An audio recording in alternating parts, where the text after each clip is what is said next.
João na pilotagem.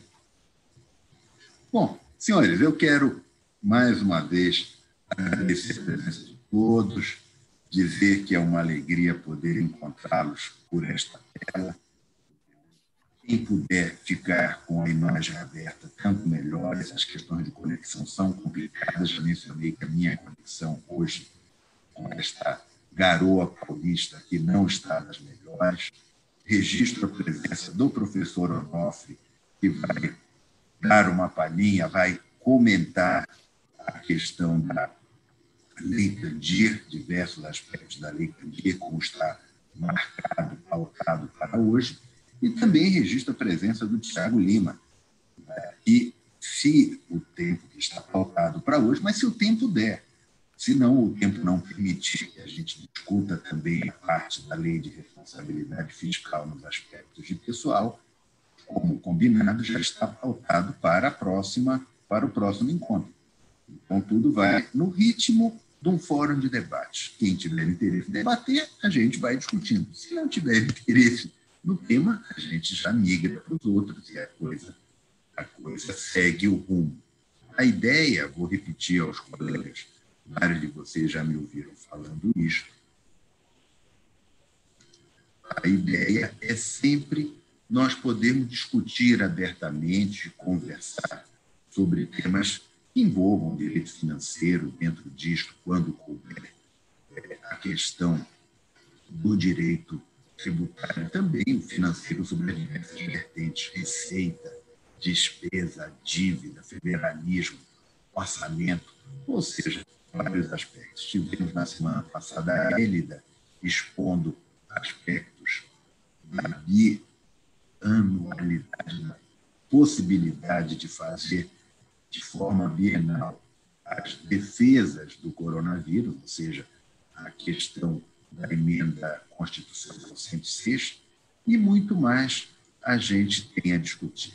Portanto, senhores, pautado para hoje, temos o professor Onofre com a Lei Candir e temos o Tiago Lima com as questões referentes ao julgamento do Supremo mais recente.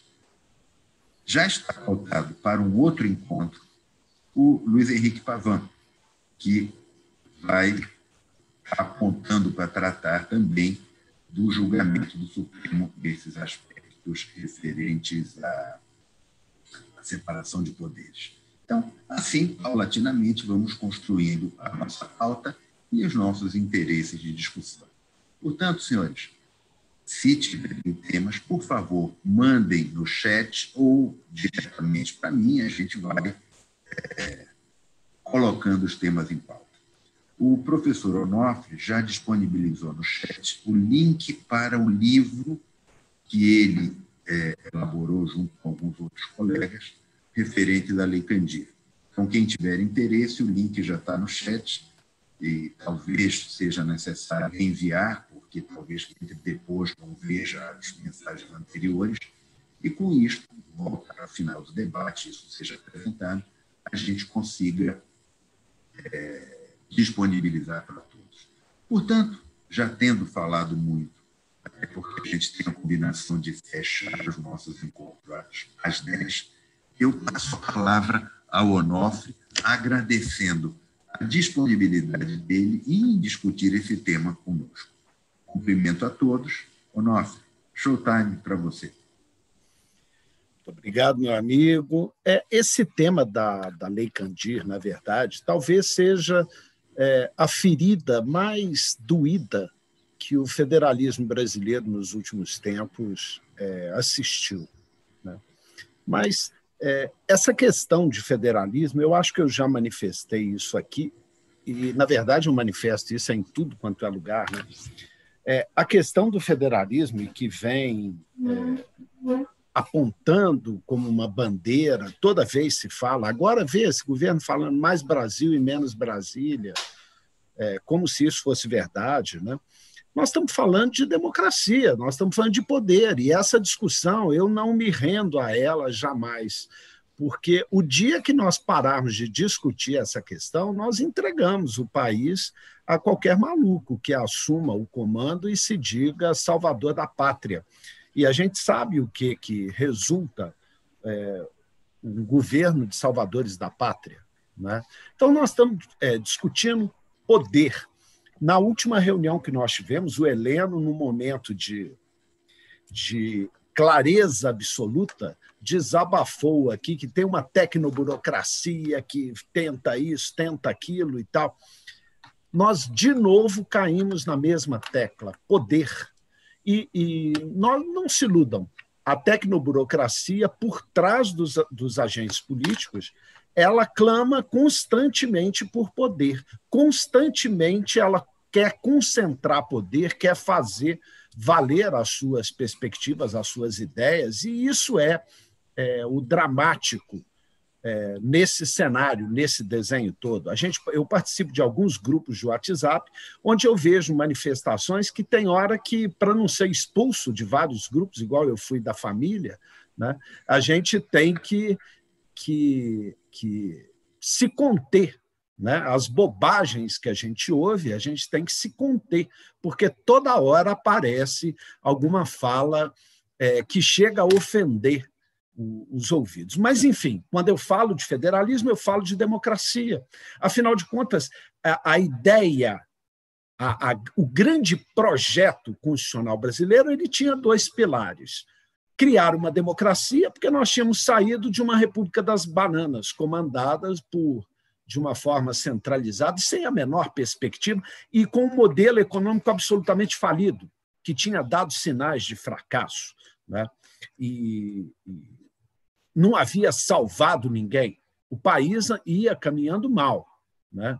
Ia economicamente se afundando. Então, havia um projeto, criar uma democracia que evitasse os salvadores da pátria ou coisa desse tipo e consagrasse direitos fundamentais. Isso é a base da Constituição, são os dois pilares da Constituição brasileira. A viabilização da democracia ela se dava por uma questão que aparece desde Montesquieu. Vamos separar poder. O poder tende a se acumular e o poder acumulado tende a se tornar absoluto. Ele tende a exorbitar.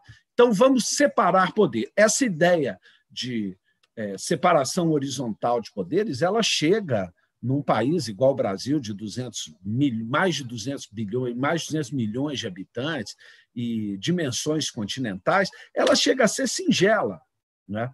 Executivo, legislativo e judiciário, como se o Ministério Público hoje essa constelação de focos de poder autorreferenciados que cada um tenta capturar o Estado à sua maneira, né? É uma questão que ultrapassa em muito essa ideia. Imaginem se Montesquieu visse o que deu, né? O que resultou essa separação. Ou ainda bem, né, que isso aconteceu. Mas um projeto fantástico de separação vertical de poderes, com estados, membros com competência residual, em tese, o grande poder assim deveria estar com os estados, o grande poder de fazer. E, curiosamente, a Constituição ela desenha uma questão, estou vendo o Tássio aqui, eu falando de competência com um dos homens que trabalhou isso, né? O guru desse assunto. Mas, se nós olharmos com muito carinho, vê que as competências legiferantes ficaram centradas na União, e lá que faz Código Civil, faz tudo. Ótimo, não vejo o menor problema, você garante uma unidade nacional. Mas tributário, financeiro, a administração desse Estado, o que pode possibilitar o acúmulo de poder, ficaria espraiado entre esses entes federados aí, sobretudo os estados, porque município, nós sabemos, mais de 50% dos municípios, mais de 60% dos municípios, têm menos de 10 mil habitantes. Minas Gerais, com seus 853, né, ela tem mais de 60% dos municípios com menos de 5 mil habitantes, salvo melhor juízo, né?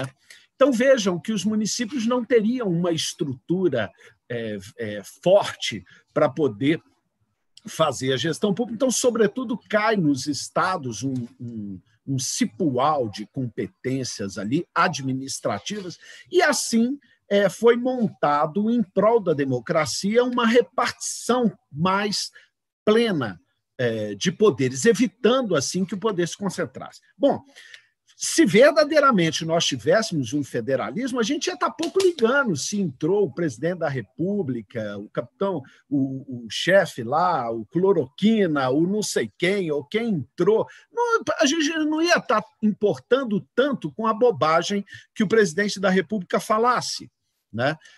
Nós teríamos instituições sólidas, né? Ontem eu via aquela reportagem dos grandes bilionários falando que precisava fazer uma tributação mais justa e tal. Então, num determinado grupo, eu vi uma conversa. Ora, as instituições funcionam muito bem e tal, deviam fazer mais fundações e tal. É aquela velha história, né? Ao invés de pensar em construir instituições, está querendo caridade. Aquele negócio, a caridade é um problema, né? Porque você tem quem dá e quem recebe, aí você mantém aquela relação servil, né? Não consegue enxergar que o que se precisa numa democracia é construir instituições fortes, né? E não ficar a depender de um espírito cristão curiosíssimo. A gente ouviu uma imbecilidade dessa, chega a revoltar, né? E ter que se conter para não responder aquilo no grupo imediatamente, né? Então, é basicamente isso. A gente constrói instituições, estados, órgãos ali, para você partir o poder e não ficar à mercê de nenhum governante que fale eu sou bom e tal. Então, acabar essa ideia de pai dos pobres, de tudo, fazermos um país decente, sério, com instituições democráticas que funcionem. Bom, para isso, um dos aspectos fundamentais dessa lógica seria dotar os entes federados de autonomia, né? Política e financeira, né? Em primeiro lugar, para ele não ficar na dependência do comando central e ele ter dinheiro para fazer as funções dele. Isso é o óbvio, nós estamos diante do óbvio. Você tem que dotar esses entes de condição financeira, de capacidade, de autonomia financeira para poder atuar. Então, feito a repartição de competências administrativas, né, e isso está muito claro, cabe isso a fulano, beltrano, tudo divididinho, artigo 20, 23, 24, tudo assim, esmiuçado o jogo de competências administrativas, de atuações, exaustiva, a Constituição exaustiva, gerando até alguns problemas nesse sentido. Ontem, no mestrado, doutorado, discutíamos o Paulo Honório, que aqui está também, sobre competência. Você gasta um dia discutindo para falar de mineração, as competências na mineração. Então, a Carta Constitucional detalhadíssima e tal. Feito isso, falou assim, cada um vai ter os seus recursos. Então, está lá, tributos da União, tal, dos estados, tal, ICM, tal, do ICMS, tudo bonitinho, ISS nos municípios e tal. Aí fala, e agora? E agora, José? Bom, isso daí só não. A gente cria mecanismos absolutamente compatíveis com a ideia de federalismo cooperativo. Agora, vejam bem, federalismo cooperativo não é falar Estado, um ajuda o outro, bonitinho, cooperação, não. Isso tem um sentido técnico. O federalismo cooperativo, como na Alemanha, quando foi feita a unificação, e esse termo apareceu com força, significa que o lado ocidental mais rico deveria promover o desenvolvimento do lado oriental mais pobre e fazer um país mais homogêneo. Então, federalismo cooperativo significa que você vai passar recursos. E um dos mecanismos fundamentais para se fazer isso são fundos. Você utiliza fundos. Esse mecanismo tão pouco explorado, não é? Eu não estou dizendo esses fundos igual a gente faz, fundo ambiental, que aí eu faço um levantamento, em 5 anos não usa 2% do fundo. Não é isso, não. Esses fundos, não. Essas passagens de recurso, ou seja, parcela, por exemplo, do ICMS de todos vai para um fundo e aquele fundo pode favorecer os estados mais pobres. E assim foi feito um mecanismo que pudesse instituir esses fundos de passagem e pudesse compartilhar receitas. Então, as receitas basicamente são compartilhadas. Então, o ICMS é compartilhado com o município, o imposto de renda, IPI, tudo compartilhado para baixo. Ou seja, todos participam na receita tributária de todos. Isso é o ideal, não é? Isso é o ideal.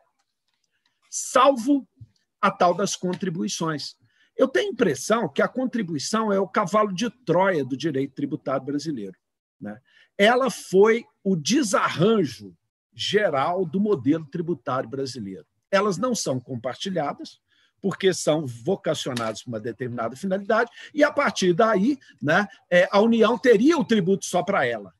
E isso daí está no cerne da questão. Começa o jogo, todo mundo com seus recursos. Bom, a União tende a centralizar os seus recursos cada vez mais. A burocracia não ficou satisfeita. Os estados com poder, eles não vão ter que pedir a bênção aqui, comparecer com o pires na mão, pedindo dinheiro, governadores, né?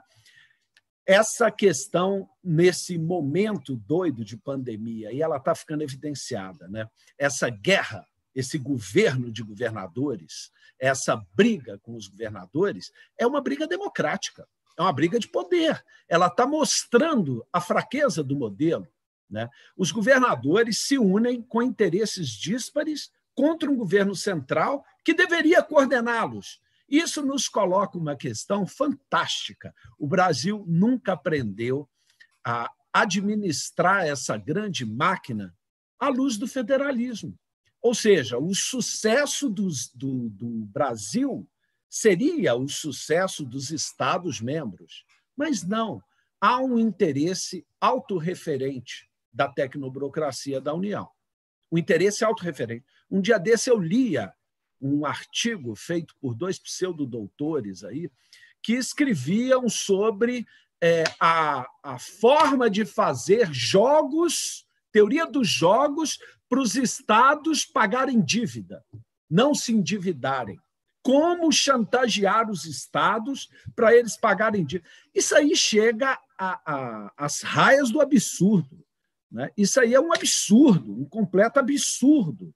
Né? Qual é o jogo dos estados? A teoria dos jogos para ver como os estados jogam com a União, e um absurdo, nós temos que confiscar recursos dos estados, porque senão, como se governadores fossem levados, todo mundo levado, e o problema não fosse institucional, né?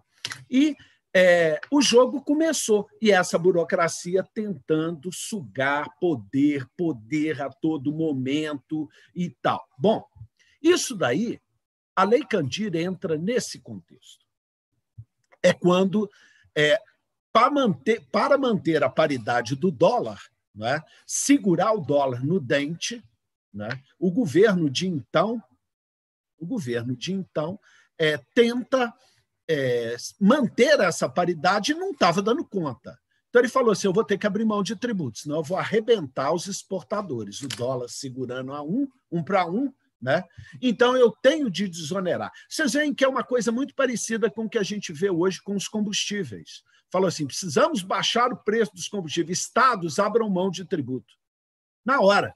Fala assim, não, mas peraí, como que o Estado vai abrir mão de tributo? Não, abra mão aí, a culpa é de vocês. Então, essa visão autorreferente da União, como se fosse um ente à parte, é uma maluquice esse negócio, né? Vocês veem que a Europa ela gere os Estados-membros, cada Estado-membro com a sua autonomia. O sucesso da Europa é o sucesso dos Estados-membros, né? Mas ela cria esse corpo. Isso é o Leviatã, propriamente dito, esse corpo autorreferente que a União vira. Ela confisca recursos dos Estados. Vocês já imaginaram? O dinheiro para pagar hospital, para pagar servidor público. A Isabel, uma vez, organizou um livro só sobre isso, para falar que não é possível a União confiscar recursos dos Estados. Toda lei, toda emenda constitucional fala assim, o recurso não pode ser, salvo se dever à União. A União vira aquele superente poderoso que confisca bem dos estados e subordina os governadores. É isso que está no espírito da Constituição. Evitar isso é fundamental. Isso é intocável na Constituição. É por isso que o federalismo é cláusula pétrea. Isso daí é intocável na Constituição, sob pena de fazer a derrocada da democracia. E é nesse cenário que, quando precisou manter a paridade do dólar, falou: vamos desonerar as exportações de commodities.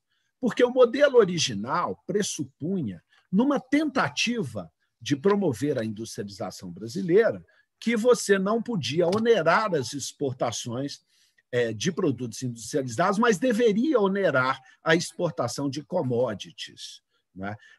Numa tentativa de que o Brasil não virasse um mero exportador de commodities e, com isso, não se industrializasse, né?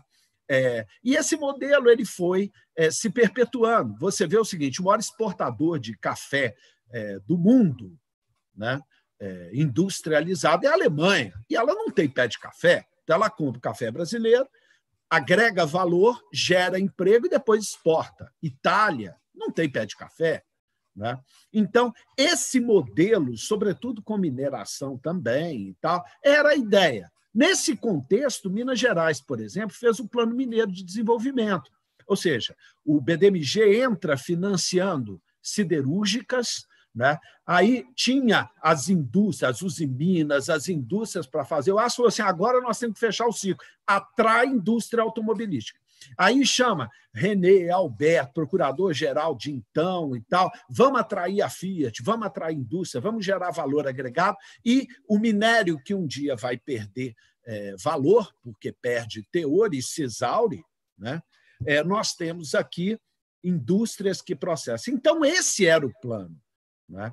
E, subjacente a isso, toda a ideia estava posta aí para o desenvolvimento mineiro e evitar a maldição dos recursos minerais, né? Ou seja, nós fazemos todo um ciclo aqui dentro que evite de nós virarmos mero fazedor de buraco e exportador de minério, gerando valor agregado alhures. Bom, o jogo começou com um grande desequilíbrio.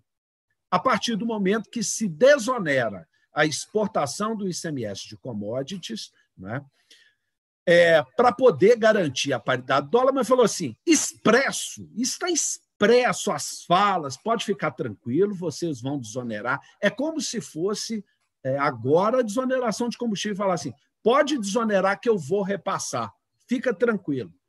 Não aconteceu. Aí dizem: na ocasião existia desoneração, é claro que existia desonerações. Um dos grandes problemas é achar, por exemplo, né, você fala assim: ITCD, os estados cobram 5%, podia cobrar 8%, é óbvio que é uma base a ser explorada, né? Tem projeto no Senado para chegar a 20% e não é explorado. Fala, por quê? Porque as assembleias legislativas são capturadas pelo interesse comezinho ali de perto dos estados. É por isso que o modelo constitucional é assim desenhado. Cabe o quê? O Senado e a União estabelecer normas gerais, alíquota mínima e alíquota máxima, para evitar isso. E os estados terem autonomia. Onde o interesse político pode capturar, a União entra. Isso é administrar no federalismo, verificar esse tipo de questões e atuar. Mas não. A coisa se deu com a chamada de poder. Vem poder, vem cá, que esses governantes são péssimos. Governador, tudo ruim de serviço. Nós estamos assistindo esse filme de novo, como se todos fossem moleques, ruim de serviço, não é? E fodão, bom de serviço é só o poder central. Os estados, os municípios são corruptos, a União é a honesta. E nós assistimos aí a Lava Jato mostrando que isso não é a verdade. Isso está longe de ser verdade. Muito pelo contrário. Muito pelo contrário. O poder centralizado ele se corrompe absolutamente. Quanto mais poder, maior o nível de corrupção, né? E não é essa corrupção do cara botar na cueca o dinheiro, não, né? Ele desvia para os centros de interesse dele recurso e acaba arrebentando. A grande corrupção acontece disfarçada, não é essa corrupção do dinheiro na cueca. Mas, enfim, o jogo começa aí a se desequilibrar, na medida que os recursos não são passados. E aí nós encontramos um grave problema, né? A base consumo dos estados já havia começado um processo de degradação dessa base com a guerra fiscal, né? A guerra fiscal consumiu mais de metade da base do ICMS. Mas a receita do ICMS não caiu. Não caiu porque estão tributando telecomunicações, estão tributando o que não poderia tributar com 25%, com essa alíquota, para não cair a receita, mas vai arrebentando a base de consumo dos estados. A União nada fez com a guerra fiscal. Você pergunta para o Nordeste assim, Nordeste, Norte e tal, vocês como que você vai competir com São Paulo? Eu falo, não tem jeito, cara. Lá mão de obra treinada, está tudo, vias muito melhores e tal. Como que eu vou fazer? Eu só posso dar benefício fiscal. Você vai convencer um governante nordestino a não entrar na guerra fiscal? Ora, meu amigo, isso é um absurdo, mas o federalismo cooperativo é isso. Você teria que usar fundos compensatórios para evitar que a base se deteriorasse e compensasse o outro lá com o que ele está perdendo. Isso é administrar no federalismo. Se a União tivesse atuado, né, e eu digo União porque ela tem uma total interferência nas leis nacionais e atua dentro do Congresso, era muito simples. Você fala, é responsabilidade fiscal, vai entrar, é crime conceder, propor sem nada. Acabava nesse minuto, mas é óbvio que teria de criar mecanismos compensatórios, senão isso virava um caldeirão prestes a explodir. Mas a União fica quietinha, porque o PIS/COFINS, que era uma porcarinha, começa a crescer, a inchar e a se tornar o principal tributo. Há aí uma invasão da base consumo dos estados pela União, pelo mecanismo mais singelo das contribuições que não são compartilhadas. Né? E tem uma flexibilidade, a gente quase tem que criar o direito tributário das contribuições, que é um direito muito menos democrático, muito menos garantista do que o direito tributário dos outros tributos. E as distorções começam aí. A União foi deixando a base consumo morrer e foi invadindo a base consumo. Bom, nesse contexto, a União começa a guerra. Ah, não, os estados gritam, aí constitucionaliza a questão com a emenda constitucional 42 de 2003. Né? A lei complementar 115 de 2002 já havia mudado um pouco a fórmula lá de compensação dos estados. Tudo para não, pode ficar tranquilo que nós vamos compensar. E nunca compensou. Mas a emenda constitucional, e vejam bem, eu estou falando Estado, mas nós não podemos esquecer que 25% dessa receita é dos municípios. Né? E o que vai? Falou assim, olha, vai acabar essa porcaria quando 80% do ICMS estiver no destino. Vejam bem, esse mecanismo aparentemente não tem nada a ver, e não é tão assim a ver, não. Mas na hora que o ICMS ficar ideal, for para o destino, você consegue deslocar um volume de tributos maior para os estados menos favorecidos. Mas isso é uma lógica que não tem muito a ver com os estados que perdem com a exportação, estados dedicados à exportação de commodities. Olha o caso de Minas Gerais, por exemplo. Né? Pará, Minas Gerais. Em Minas Gerais, você fala o seguinte, a economia mineira é calcada na exportação de commodities. Muito bem. Isso para o Brasil é bom? Top. E para Minas Gerais? Um arraso. Você fala assim, que tributo fica aqui? Nada. Você fala assim, mas e aí? Agora, olha que coisa curiosa, né? Os reformistas agora, os novos neorreformistas agora, sequer haviam se atentado para isso. Precisou de uma rebelião dos secretários de Fazenda no CONCEFAZ. CONCEFAZ significa o fracasso do CONFAZ. Tipo assim, o CONFAZ, que tem um ministro bancano poderoso com a regência dos secretários de Fazenda, teve uma rebelião dos secretários, fizeram o CONCEFAZ. É uma reunião onde o chefe não entra. É uma estrutura de governança paralela para fazer o que o CONFAZ deveria fazer e não faz. Né? O CONFAZ nunca deu certo, mas também não podia dar certo com o ministro sentado lá, né? Exercendo os seus interesses e não coordenando esforços. Então, a gente fala assim, eu tenho uma estrutura de governança e uma estrutura hierarquizada. A hierarquizada nunca funcionou, nem vai funcionar. Né? Nós tivemos de fazer uma estrutura de governança. Aí você fala, mas estrutura de governança, a União tinha que dar critérios para evitar conflito. Ela nunca fez. Ela nunca fez, nem vai fazer. Não interessa, porque o dia que ela organizar a estrutura de governança, ela perde poder. Então, ela não fez e não faz. E boicota sistematicamente. Joga um Estado contra o outro para garantir o esquema de poder. Isso tudo sob a batuta não é do agente político, é da tecnoburocracia que o instrui. Então, nós não sabemos quem vai ganhar a eleição, mas nós sabemos quem serão os burocratas no poder, que vão continuar no poder, mantendo essa mesma lógica. Bom, o Plano Mineiro de Desenvolvimento, com o fim da Candir, foi para o balaio. Primeiro, as siderúrgicas, né? Começa a exportar gusa, né? Depois minério, né? As siderúrgicas vão para o balaio, a indústria automobilística vai para o balaio, e, no final das contas, Minas Gerais vira um grande exportador de commodities sem pagar tributo para o Estado. Né? Morreu tudo. Gusa vira aquele parque lá deve ficar rolando aquela grama, igual o faroeste americano. Né? E uma das coisas curiosas é porque onde se explora minério, nem cabra pasta. Não dá para fazer mais nada. Né? Então, você tem um comprometimento absoluto dessa estrutura toda. E aí, a sina da maldição dos recursos minerais começa a ficar inevitável por um modelo absolutamente desarrumado. Pois bem, né? Os estados entram em juízo, o Pará comanda, Minas Gerais entra, exigindo as compensações da Lei Candir nos termos que haviam sido... Tem todo o material para mostrar que havia de se editar uma lei complementar para sistematizar essa questão, e nunca foi feito. Nunca seria feito. O que é a questão? Tudo que garante poder e autonomia para os estados é absolutamente combatido pelo poder central. Então, jamais foi tocado esse projeto. Ele tomou todos os boicotes possíveis. Vocês imaginam um projeto no Congresso Nacional que a União vai ter que botar a mão no bolso para compensar os estados? Imaginem. Eu participei de comissões que acompanharam, a comissão que acompanhou governadores em conversa com o presidente do Congresso, com deputados, com tudo, com os técnicos da União. Eram verdadeiros massacres, era guerra. Né?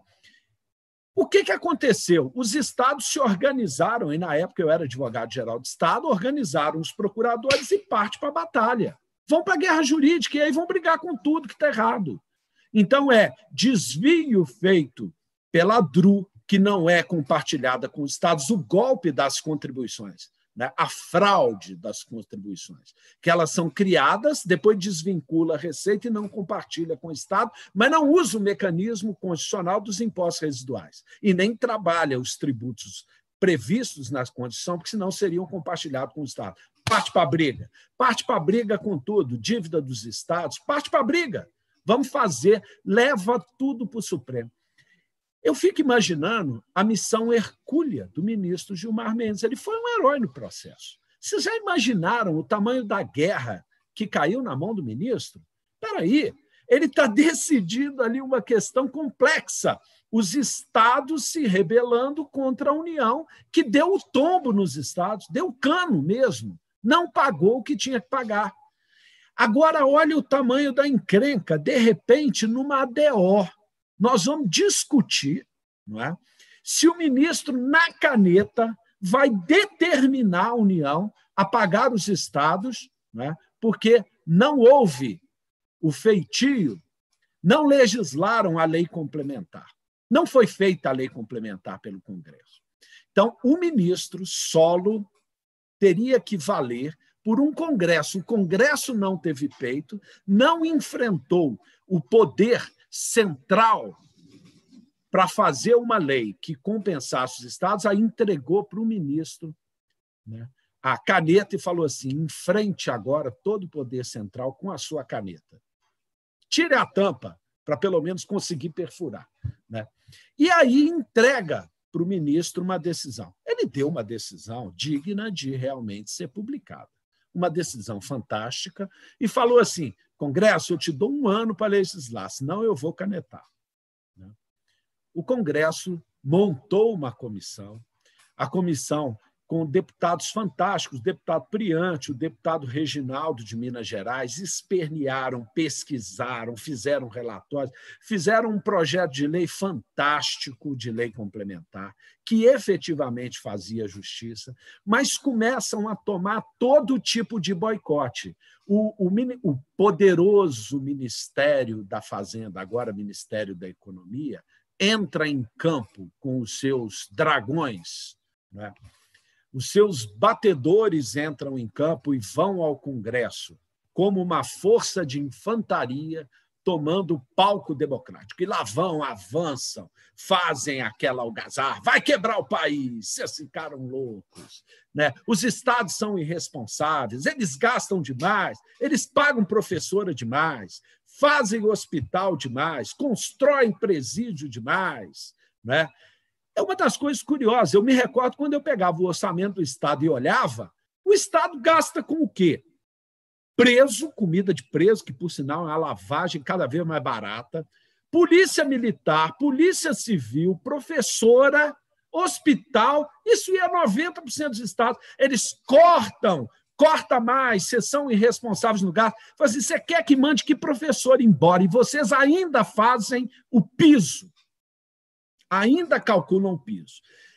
Hospital, o SUS, 80% do recurso é da União, hoje menos de 40% é de recurso da União, e a conta foi para os estados e para os municípios, arrebentaram a saúde, sonegando recurso para o SUS, arrebentaram com o sistema penitenciário. A União, os estados abrigam preso condenado na Justiça Federal, e a União não faz os seus presídios, né? Não paga o fundo penitenciário, dá o tombo no fundo penitenciário. Os estados sufocados e os governadores chamados de irresponsáveis gastadores, né? E aí, vou fechar. E aí, o que vai acontecer? Não houve essa compensação, os estados fracassados nas suas finanças, não sendo repassado, o Congresso não fez, vai para o Tribunal de Contas, baixa todo mundo no Tribunal de Contas. Achando que o Tribunal de Contas ia resolver, o Tribunal de Contas fala que já acabou, o ICMS está em mais de 80% de destino. Aquilo assim, você pode fazer a conta do jeito que você quiser, que você jamais vai chegar no número do Tribunal de Contas. E o pior, como se a norma constitucional, ela fala no mínimo, então pode ser 100%, não tinha norma, né? E vai para uma audiência de conciliação com o ministro Gilmar, onde foi feito um acordo que algo em torno de 65 bilhões ia ser o fim da Candir e botar uma pá de cal na Candir. Você fala assim, diante dessa dificuldade toda, eu posso atacar falando que a perda de quase 700 bilhões virou 60? É claro que não. Você de pendurado numa ADO, nos efeitos, querendo efeito concreto, uma ADO. Você vai atacar o grupo, falar que fez um péssimo acordo no momento de pandemia? Claro que não. Nesse contexto de repasse de dinheiro para o Estado, foi o que eles conseguiram fazer, e eu sei muito bem, porque eu estive com isso e via a rocha que se enfrentava, né? Pois bem, está resolvido, em tese, esse repasse, né, com uma migalha para os estados, não deixa de ser uma migalha, em que pese foi o melhor que se pôde conseguir, não resta dúvida, conseguir efeitos concretos na ADO era uma dificuldade, e jogar nas costas do ministro essa super canetada de 600 bilhões, eu acho que seria muito mesmo, mas o debate agora é político. Vamos fazer uma reforma tributária, vamos ter de compensar os estados exportadores de commodities e vamos ter de efetivamente deslocar recursos para os estados, né? Ao invés de ficar essa concentração mais do que absoluta de recursos na União, que vem levando o país à bancarrota, e como bem disse a Hélida, né, privilegiando o rentista no modelo que só olha, quer reformar o consumo e tal, vamos garantir o IVão, porque aí você consolida a invasão de base de consumo, não mexe com nada, não olha para a Selic, continua remunerando o rentista e larga o país entregue a essa baderna federativa que foi instaurada com poder altamente centralizado na União e os estados em frangalhos. Ou seja, a discussão é agora política e não mais no contexto de uma ADO. Mas nada foi resolvido. Esse é o ponto. Nada foi resolvido. O debate é o mesmo, a discussão é a mesma, e os próximos capítulos a gente vai assistir aí pela frente. Muito bem, Onofre, que belíssima exposição, e você conseguiu, uns 30 minutos, dar um perfil completo do debate, da origem, das discussões, como eu diria, de poder, lá no início, até o ponto final. Eu não sei se alguém gostaria de comentar, levantar a mão no chat, alguma coisa assim, mas eu já queria fazer uma meia dúzia de considerações até para a gente poder discutir o assunto. A Marina, que participou das ações, está presente. O Sebastião Elvésio, o conselheiro, que fez parte da comissão, foi um dos grandes lutadores para tentar o melhor acordo. Isso, a duras penas, representando o Tribunal de Contas, também está presente. São pessoas que eu gostaria de ouvir, Scáfio. Olha, eu passo a bola, se a Marina tiver interesse, se o Sebastião tiver interesse, será um prazer ouvir. Eu vou levantar uns 2 ou 3 pontos para a gente verificar, e pontos que, digamos, ficaram pelo meio. Um pedaço é a seguinte: havia uma promessa velada de que a compensação da União aos Estados pela renúncia, por impedir que os Estados tributassem a exportação, acabaria gerando uma indenização, uma reposição aos exportadores pelos resíduos da cadeia de exportação. Ou seja, o Lucas Bevilacqua, que está aqui, até escreveu um trabalho onde isso também é abordado. Ou seja, será que a Lei Candir tinha esta função? Vamos falar não de Lei Candir, mas do fundo da Lei Candir. A Lei Candir dispõe de uma montanha de outras coisas.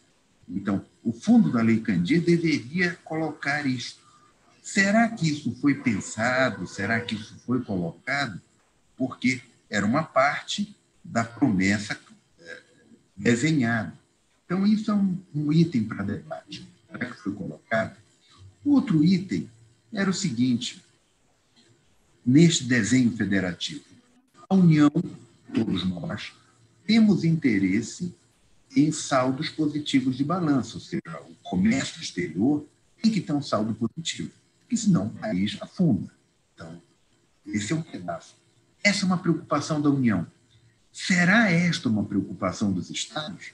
Ou seja, o desenho da Lei Candir acabou dizendo: vamos desonerar todas as exportações, porque isso é importante para a União.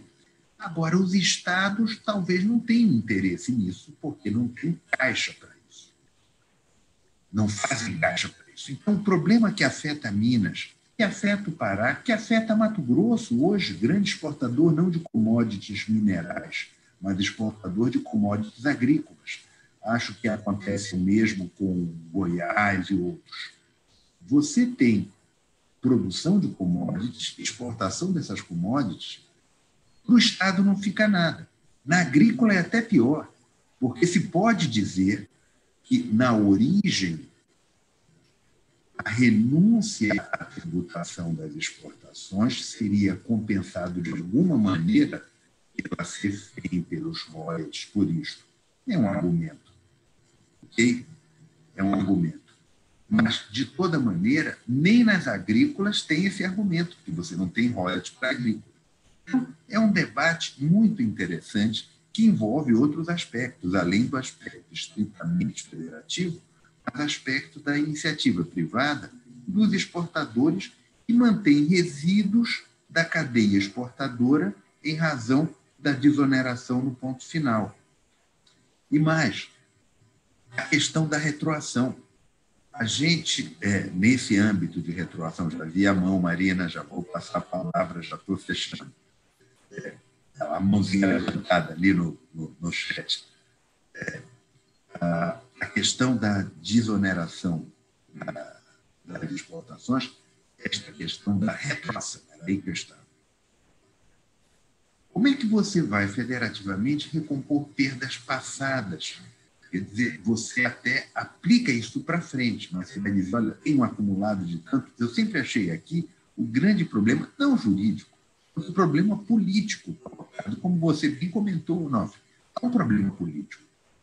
A novela prossegue, nós continuamos debatendo politicamente esse tipo de questão. Acho que esse é um pedaço interessante nessa equação da Lei Candir, incluindo os exportadores, tá certo?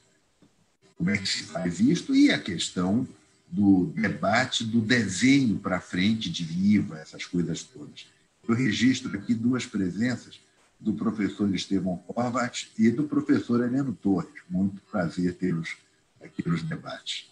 Então, esta questão, Marina com a mão levantada, passo a mão a Marina, e depois, senhores, quem tiver interesse, levanta a mão no chat, que aí a gente vai passando a bola. Vamos lá, Marina.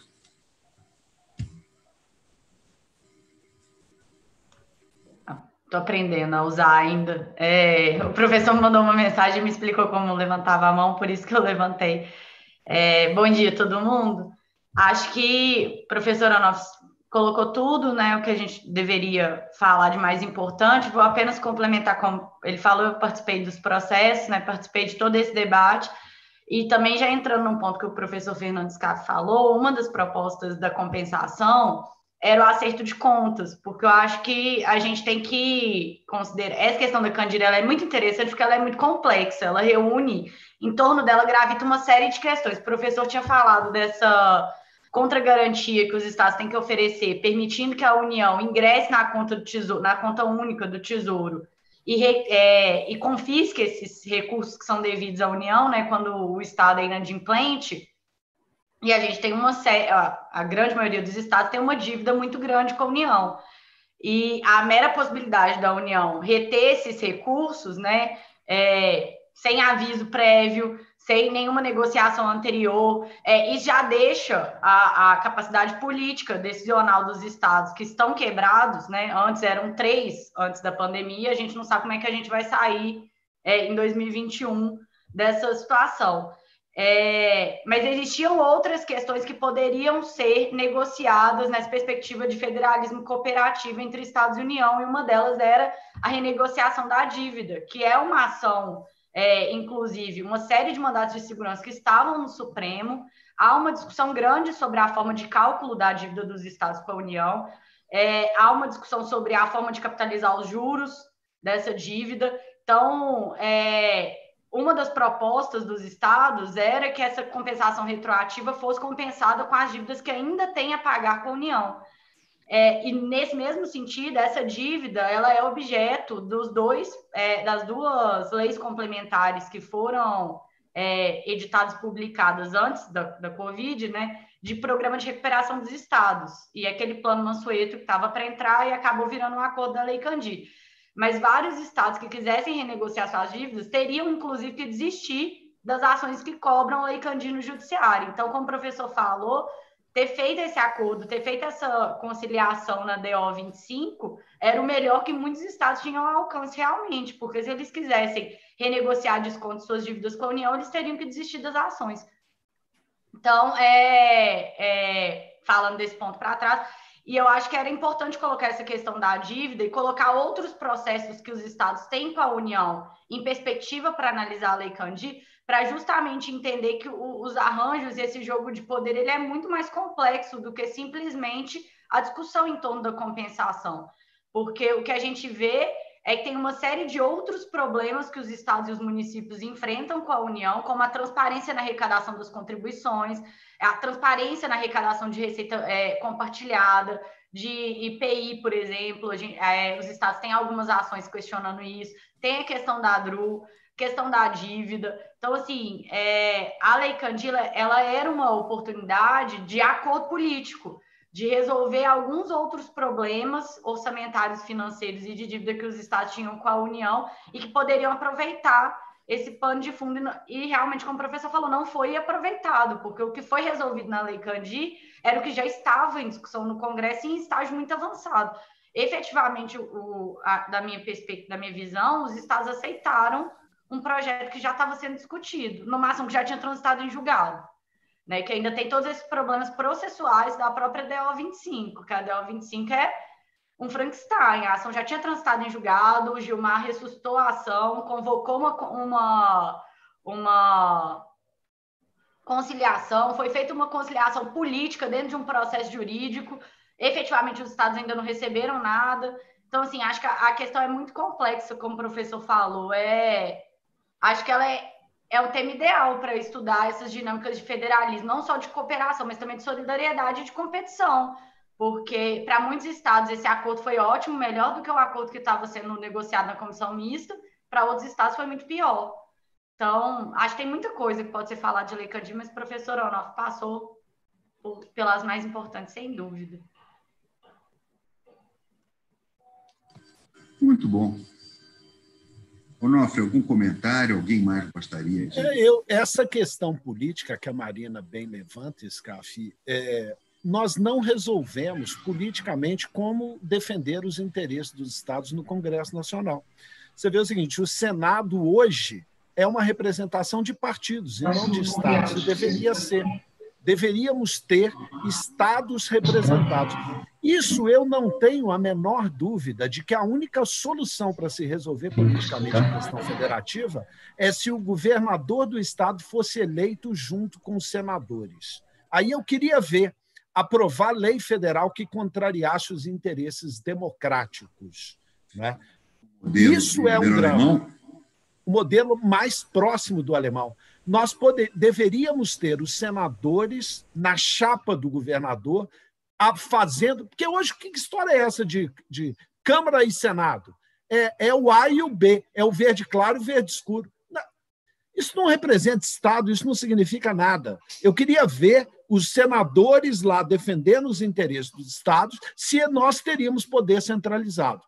Uma lei precisava passar pelo Senado, precisava da chancela dos Estados-membros, aí eu queria ver se nós verdadeiramente teríamos uma repartição desse poder central. Eu tenho a impressão que a mudança do Senado é hoje uma esperança não é para o federalismo, é para a democracia brasileira, para evitar uma centralização de poder. É a luz verde dentro da caixa de Pandora. Ou seja, o que você está dizendo é alinhamento do Senado com o governador, ou seja, a casa federativa seria a casa vinculada à ideia do governador, talvez até com uma redução de mandato. Isso mesmo. Isso mesmo. Um Senado verdadeiramente representando os estados. Veja, eu não estou criticando os senadores, nós temos ótimos senadores. Uma vez eu falei isso, ficaram com raiva, não sei. Não estou falando isso. Eu estou dizendo só de instituições, eu não estou falando de pessoas, né? Esse modelo, onde o Senado é eleito por partidos políticos, responde a interesses partidários, esse modelo fracassou. Ou nós temos o Senado representando o interesse dos estados, e aí eu queria ver o poder central e verdadeiramente enfrentar. É você colocar o Senado dentro do corpo legiferante da União com a representação dos estados. Para uma lei passar, teria que ser do interesse dos estados. Aí, verdadeiramente, você teria uma democracia, porque aí o poder central ia perder a capacidade de conduzir tudo no país. Aí nós teríamos mais Brasil e menos Brasília. Eu vi aqui um comentário da Mariana e da Hélida no chat.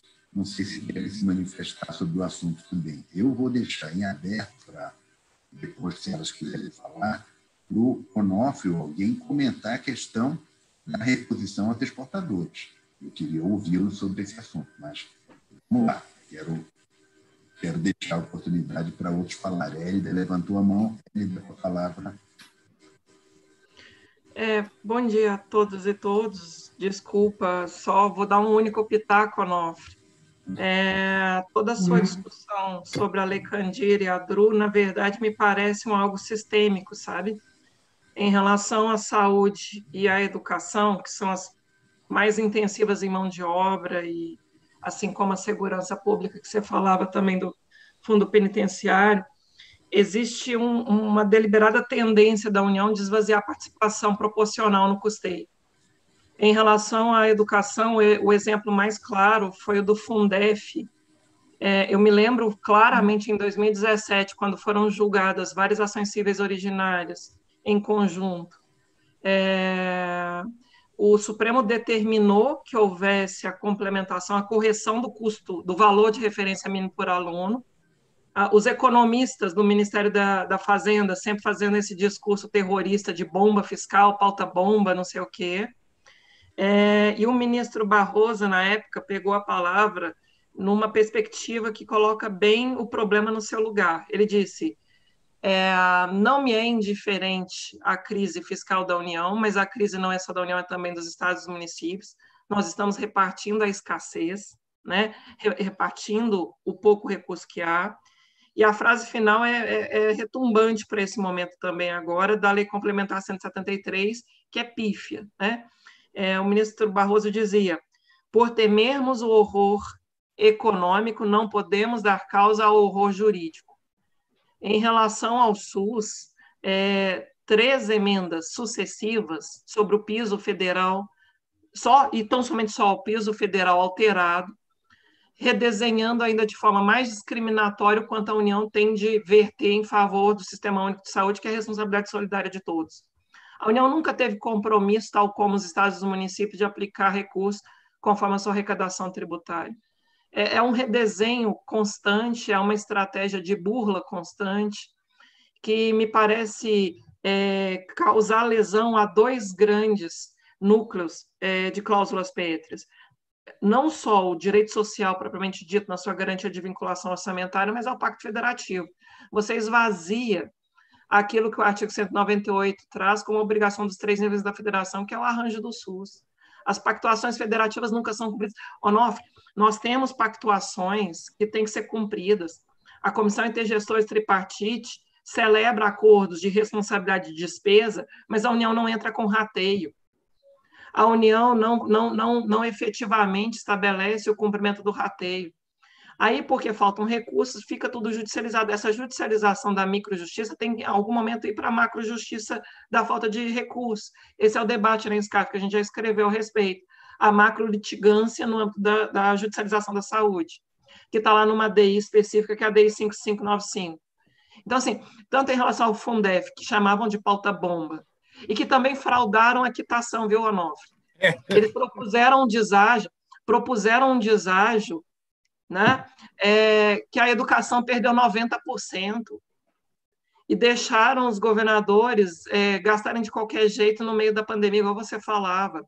Então, é a frustração do direito fundamental e do Pacto Federativo, as 2 cláusulas pétreas lesadas, e sempre a União se arvorando essa condição de técnica, de que o problema é o patrimonialismo só dos prefeitos e dos governadores, e o TCU simplesmente dizendo que somos os gastadores sem controle, quando, na verdade, o debate no nível da União prioriza só a pauta da estabilização monetária, essa estabilização monetária que não se submete a filtro algum, né? Ainda agora, a gente está, nesse momento de pandemia, não executamos nenhum terço dos créditos extraordinários para o SUS. Quase 75 mil mortes. E o ministro Gilmar Mendes agora assumindo o questionamento de um risco de um genocídio, no mínimo em relação à população indígena. Esse é um debate muito mal estruturado das responsabilidades da União. Sabe qual é o argumento da União nesse momento? Mas o próprio Supremo é que mandou os estados e os municípios terem autonomia de gestão da pandemia, desde quando o SUS é apenas uma responsabilidade dos entes subnacionais. É solidário. Bom, é só para dizer que, na verdade, isso perpassa todas as políticas públicas, não é especificamente só do ponto de vista tributário.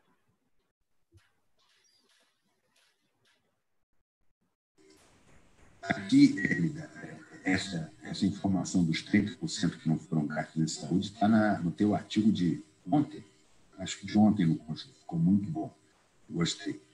O fato, senhores, é que vocês estão apontando na discussão do Onofre, na da Hélida, que a União é o grande vilão do nosso federalismo, é isto? Grande omissa, né? Ela não faz a articulação dos estados, não quer articular. Ela não sabe governar no federalismo. Ela sabe autorreverente. O problema todo é o seguinte: quem toma posse como presidente da República pretende assumir como imperador. E ele não sabe administrar um federalismo, ou seja, ele é autorreferente. Você pergunta para qualquer técnico do Tesouro Nacional, qualquer técnico da Receita Federal, ele não sabe nada de CMS, nada de ISS, nada do tributo dos estados.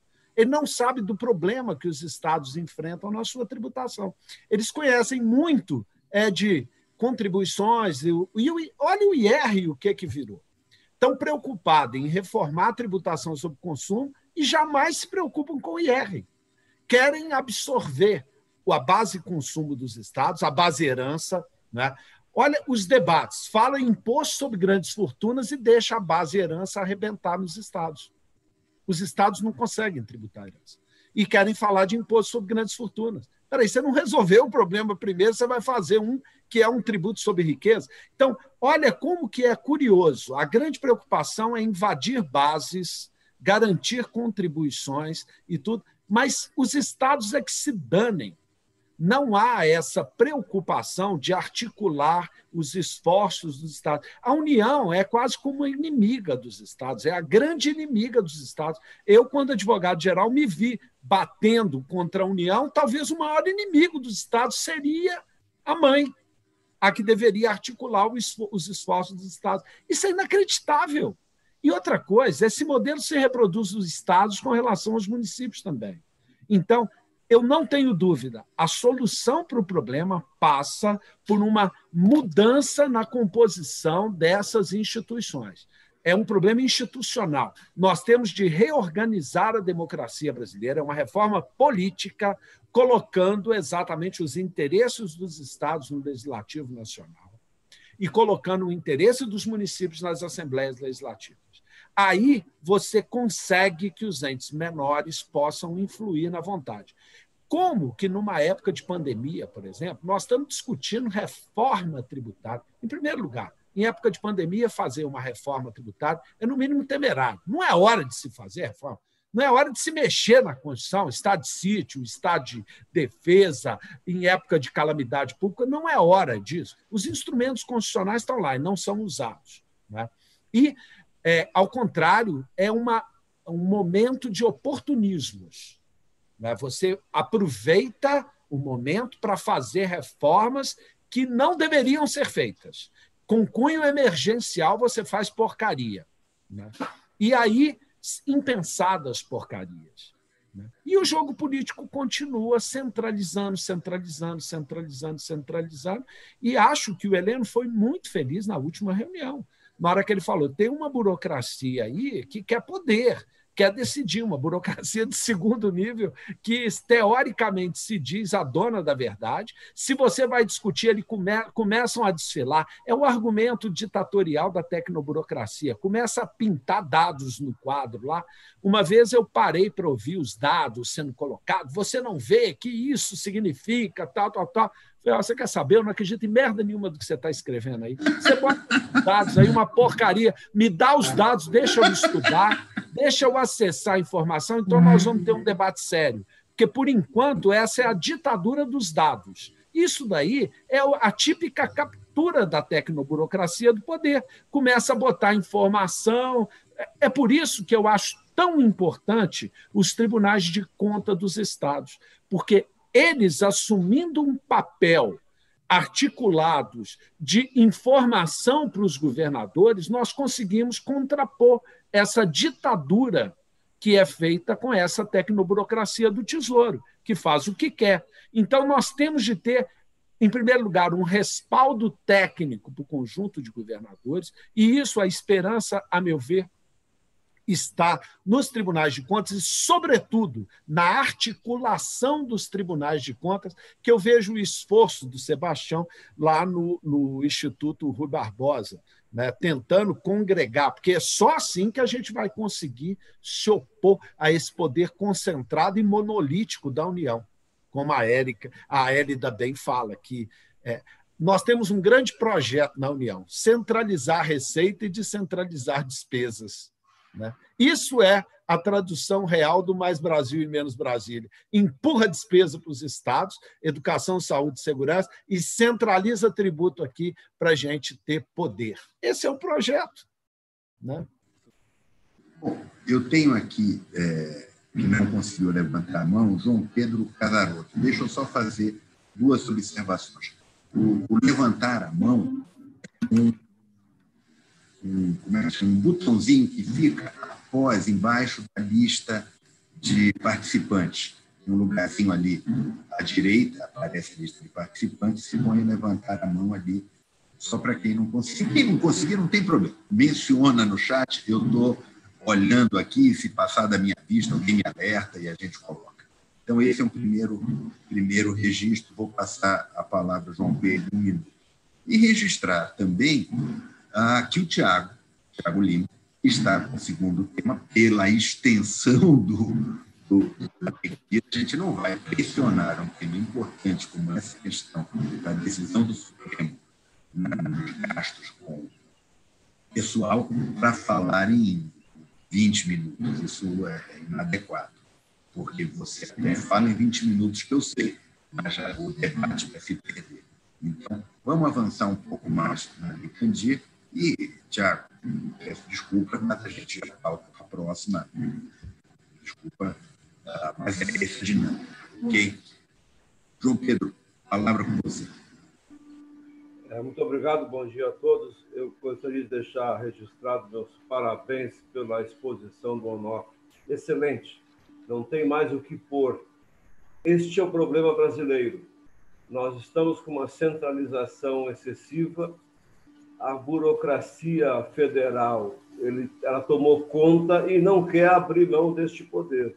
E, a partir daí, acaba o Brasil, porque você tentar administrar o Brasil, decidir o que um município do final, do interior do Amazonas, vai decidir lá num ar refrigerado, dentro dos prédios de Brasília, onde funciona tudo, o celular funciona, o cafezinho está sempre quente. Isto é evidente que esses cidadãos que estão lá, essa burocracia que se instalou em Brasília, é evidente que eles não querem abrir mão deste poder. Isso nós vamos ter que enfrentar com muita força. E eu parabenizo o Onofre porque ele enfrenta há muito tempo essa questão com muita força. E eu tenho dito, e já escrevi sobre isso, inclusive, que a grande responsabilidade por essa esculhambação brasileira, né, nós estamos num país que está se esculhambando, nós estamos num país que eu tenho medo, inclusive, que a gente possa vir a se desmembrar, porque se nós pegarmos as 5 grandes regiões brasileiras, nós praticamente somos 5 grandes países. Nós temos 6 biomas, cada bioma tem a sua característica de funcionamento. Querer administrar tudo isso para o Brasil, com 210 milhões de habitantes, 8 milhões e meio de quilômetros quadrados, é absolutamente impossível. Veja, a situação econômica está tão complicada. O Rio Grande do Sul é um dos grandes exportadores de soja do Brasil. Nós estamos, neste mês de julho, importando soja do Paraguai para abastecer a nossa indústria, o nosso mercado interno. O mercado interno, o Rio Grande do Sul, um dos maiores exportadores, somente a volta da tributação dessas exportações no Rio Grande do Sul do soja nos daria mais do que o dobro do déficit do Estado hoje. O déficit do Estado hoje está em 2 bilhões. A volta da tributação da exportação do soja, do gado em pé e dos produtos florestais, que nós exportamos muito, do fumo, que a gente exporta também bastante, só isso nós estamos perdendo uma receita de 4 a 5 bilhões por ano. Então, esta loucura que foi feita com essa tal de Lei Candir, e eu não falo agora mais como o Scarfe falou, da retroatividade, de buscar como é que vamos tirar esse dinheiro. São quase 800, pelas minhas contas, são quase 800 bilhões que deixaram de entrar nos estados nesse período. Eu só falo agora, vamos voltar a tributar isso, porque isso volta ao que o Constituinte originário estabeleceu. Então, se temos que procurar um culpado, e eu procuro os culpados, porque normalmente os funcionários públicos são taxados como culpados, então eu também procuro achar os meus culpados. E eu tenho dito e repetido e escrito, o grande culpado dessa situação são os senadores da República, porque ali reside todo o poder brasileiro. Não reside o poder na presidência da República, um pobre coitado que assume, eu não digo esse aqui, eu digo de todos que assumiram, eles são muito bons de juntar votos, mas para organizar são péssimos. E não tem como os caras, um camarada sentar atrás daquela mesa da Presidência da República e achar que vai resolver o problema do Brasil ali. Nós precisamos atacar isso. E quem tem o poder hoje de mexer com isso são os senadores. Os senadores são os grandes responsáveis. Não se faz nada neste país, absolutamente nada. Não se libera um senador para a Gana se não passar pelo Senado. Qualquer coisa é Senado. Portanto, se nós temos que ir para isso que o Onofre falou, a questão da reforma política. Eu acho que esse é o ponto principal. Nós temos que escolher diferente dos nossos gestores.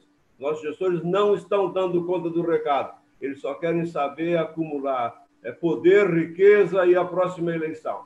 Então, a reforma política é fundamental. Enquanto isso não é feito, eu acho que nós temos que começar a botar o dedo na face desses senhores impolutos, maravilhosos, parecem os príncipes da República, desfilando naquele maravilhoso Senado, né, que dá para andar de jamanta naqueles corredores. Né? Então, esse é o caminho. Parabéns, Onofre, muito bom, gostei muito de ouvir. E me parece que aí o Onofre levanta um ponto que na reunião passada a Luciana levantou, e o SCAF levanta. O SCAF levantou, onde é que sai o dinheiro? A Luciana levantou assim, vamos emitir moeda. Eu acho que nós temos espaço para isso. E agora o Onofre levanta, vamos tributar, voltar a tributar as exportações, porque isso remete ao que o Constituinte originário estabeleceu. Muito obrigado pela oportunidade. Duas pessoas com a mão levantada, vou passar a palavra primeiro o professor Heleno Torres, depois o Thiago Lima, só para fazer um registro. Tributar a exportação também tem impacto no comércio exterior. Isso é um belo debate que eu topo enfrentar, talvez, 15 minutos que nos faltam, porque nós acabaremos às 10, não dê para tratar disso tudo, mas esse aspecto é um aspecto importante. Professor Heleno. Heleno. Muito bem. Bom dia a todos. Eu peço desculpas ao Onofre, eu não consegui assistir a sua exposição, por uma circunstância aqui pessoal, mas a minha preocupação, Onofre, vai ao encontro exatamente disso que você menciona, sobre o papel do Senado da República, né? Nós temos pouca crítica sobre esse papel, né, do Senado, a forma como ele está construído na Constituição. Eu acho que talvez eu tenha melhores esperanças no contexto daquilo que corresponde ao Senado, né, propriamente dito. O Senado ele é formado por pessoas que são eleitas majoritariamente, não é? Então, nesse ponto, eu acho que ele tem, sim, um ganho de legitimidade muito bom, não é? São pessoas geralmente qualificadas, não é? E serem votados na alternância de 2 e 1, com eleições majoritárias, de fato, cria, dentro do Senado, uma qualificação da expressão democrática muito positiva, diferente da Câmara, né? Porque ali nós temos votos proporcionais. E nos votos proporcionais, a representatividade é mais do partido, menos do parlamentar, e isso tem relação direta com a captura de bancadas e tudo mais, né? Mas o problema não é esse. O problema é que quando os senadores ali chegam, eles assumem uma conduta de abandono dos seus estados e se convertem em parlamentares da União. Então, esse não é um fenômeno que a gente consiga resolver pela institucionalidade, porque mais que isso é impossível. Ou seja, você tem uma eleição majoritária, quer dizer, excetuado o chefe do executivo, só os senadores são eleitos majoritariamente. Não é? E é exatamente nesse ponto que a gente coloca, vamos dizer assim, uma preocupação sobre a conduta, quer dizer, não basta ter competências constitucionais, não basta você ter uma eleição com votação majoritária, você precisa ter cultura de representação dos estados.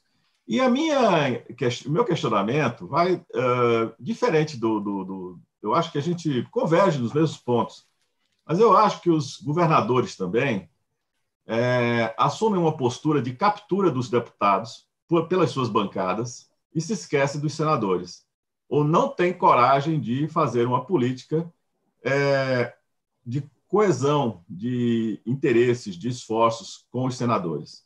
Isso acontece. Não é? Eu tenho uma certa experiência no trato com o Senado, por várias questões tributárias, porque o Senado tem uma atuação na área tributária muito forte, e eu já percebi isso muito claramente, né, nas relações todas que eu já mantive com o Senado, e você mais ainda, porque foi procurador-geral do Estado de Minas Gerais por muito tempo. Então, é nesse sentido que eu acho que a gente tem que pensar diferentemente essa visão. E aí eu coloco, por exemplo, a irresponsabilidade do Senado com a dívida pública brasileira, né? A história da relação entre o Senado e a dívida pública é uma história de omissão, é uma história de descaso, não é? A tal ponto que, mesmo havendo aquelas resoluções 41, 43, lá de trás, 2001, né? Tem que vir uma lei complementar, a Lei Complementar 148, que é uma das piores leis complementares que existe na história do Senado, do país como um todo, para dizer que não é possível os estados e municípios emitirem, fazerem dívida com emissão de títulos, né, de valores mobiliários. Ou seja, isso mostra a falência da sua ação no trato das resoluções. Aí vamos para o direito tributário. Tem outra história de omissões, que são as alíquotas interestaduais do ICMS, as alíquotas máximas dos tributos e dos estaduais, especificamente. Então, essa história vai se repetindo. O Senado ele tem um certo descaso com questões que não necessariamente são dos estados, são também de interesse da União, como é o caso da dívida pública, né? O controle da dívida pública. Então, eu acho que o Senado ele é pouco cobrado, vamos dizer assim, em matéria financeira, de dívida, né, ou tributária. E nós teríamos que achar mecanismos para que a Câmara Alta, né, possa se submeter a isso. E aí coloco bem nessa perspectiva o tema que estamos diante dele, da reforma da Lei Candir, da Lei Complementar 87/96, que é a extinção do CONFAS. Quer dizer, nós temos a destruição do ICMS nacional fruto exclusivamente da ação irresponsável e permanentemente orientada à inconstitucionalidade desta figura omissa, esdrúxula, que é o CONFAS. O CONFAS age como se fosse legislador complementar, usurpa a legislação federal, não toma nada em ações de construção do federalismo, mas leva o federalismo ao buraco a cada vez que decide por um convênio ou um protocolo. Esse órgão tem que ser extinto. E eu só vejo a única chance de nós superarmos isso levando o CONFAS para um comitê que seja subordinado ao Senado da República. Então, eu acho que nós devemos ter um comitê gestor, sei lá qual nome queiram chamar, do ICMS, subordinado ao Senado da República, e um outro dos tributos municipais, também subordinado ao Senado da República. Porque só assim nós poderemos exigir ou saber orientar essa exigência do Senado com relação às responsabilidades em matéria de tributação. E aí as questões sobre exportação e tudo. Eu confesso a vocês que sou radicalmente contra a tributação de exportações por razões óbvias, né? O mundo, não nós, o mundo fez uma escolha de só tributar o destino. Então, nós tributamos a importação, não tributamos a exportação. É por isso que eu represento pro bono, uma ação no Supremo, como amicus curiae da Fiesp, contra a tributação do IPI, aliás, a favor da tributação do IPI na revenda. Porque hoje indústrias, e são várias, empresas revendedoras, e são várias no Brasil, insistem em importar produtos, pagam um valor aduaneiro baixíssimo no desembaraço e depois vão competir com a indústria brasileira simplesmente porque passaram do desembaraço com um aumento de 1000%, muitas vezes, no preço da mercadoria importada. Ora, a saída está ali, na revenda. É ali que começa o trâmite interno do produto. Então, é exatamente por isso. E por quê?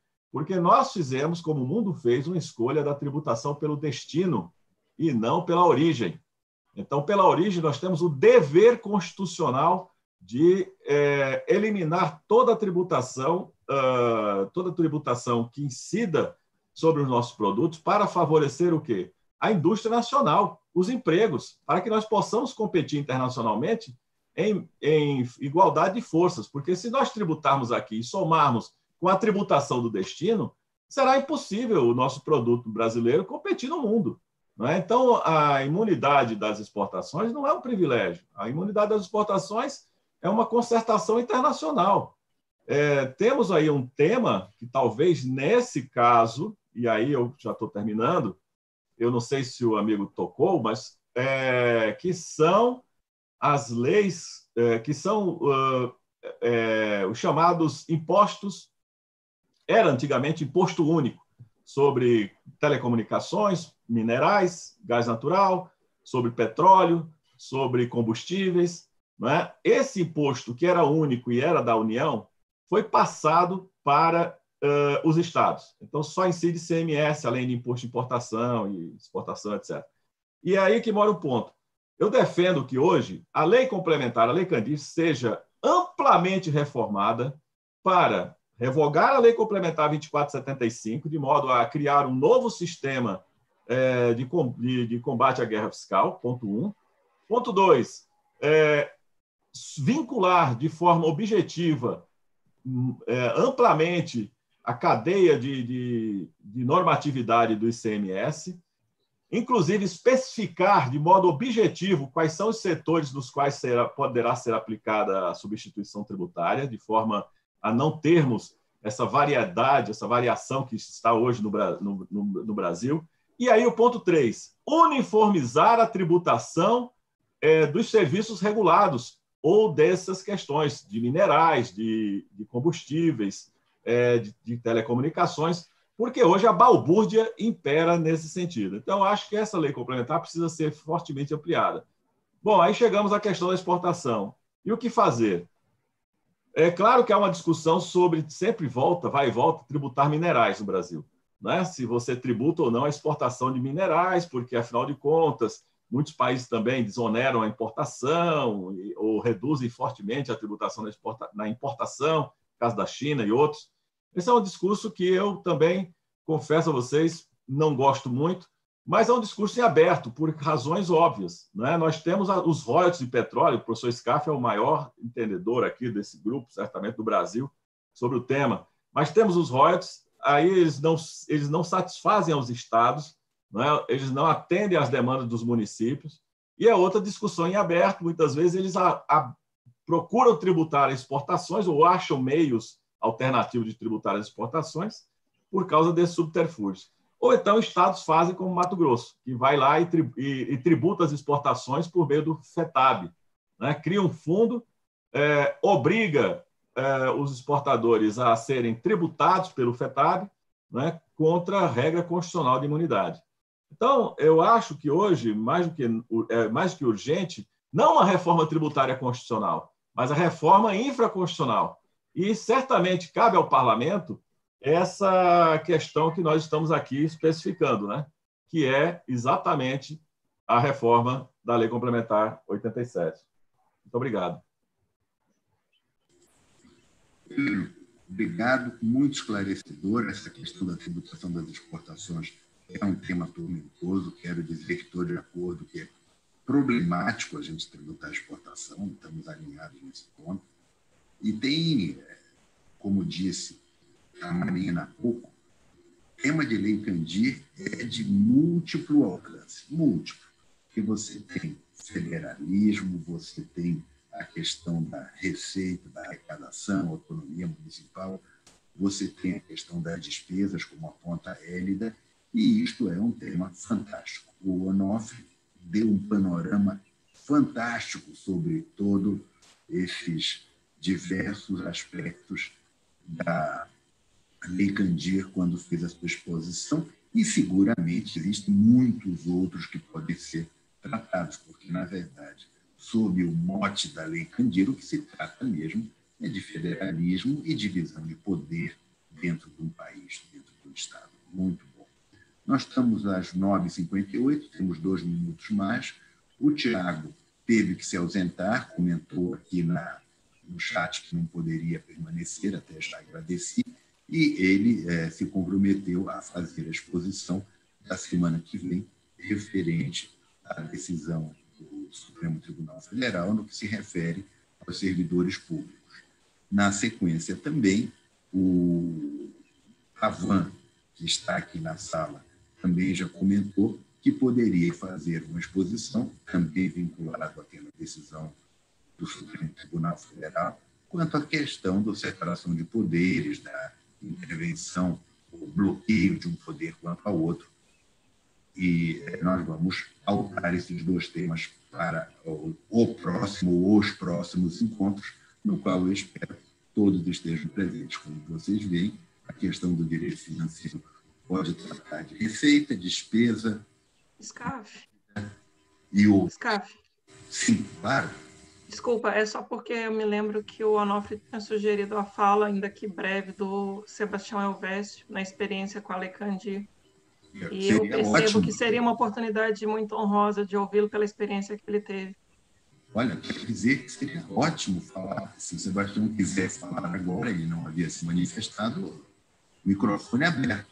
Caso queira faltar para um outro encontro, também será um prazer lhe ouvir especificamente e podemos colocar uma exposição sua. Fique confortável. O microfone é seu. Em primeiro lugar, Oscar, muito obrigado pela oportunidade. Queria cumprimentar muito o Dr. Onofre pela sua fala. E acho que, tendo a seu critério da pontualidade terminar às 10 horas, eu vou deixar essa minha intervenção para a próxima semana. Eu faço um pouquinho mais de calma, que eu acho muito interessante esta abordagem dos tribunais de contas nesse contexto a favor da democracia. E para explorar isso um pouquinho, eu preferiria, então, na próxima semana, gastar uns 3 minutinhos para explicar esse ponto de vista.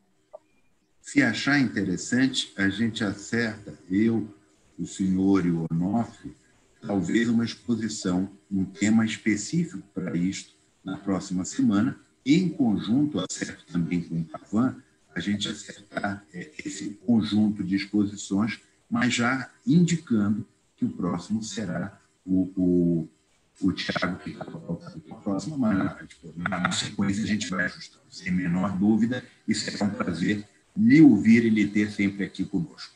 Muito obrigado. Falo com o Pavan também. Ok, senhores, agradeço a todos, bateu o nosso horário, acho que essa é a fórmula mais adequada para a gente saber que horas começa, que horas acaba, e que todo mundo tem outros compromissos.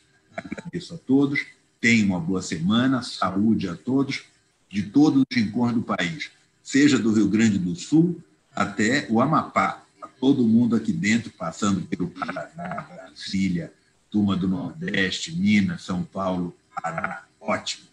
Nos encontramos semana que vem. Um abraço grande a todos, fiquem bem.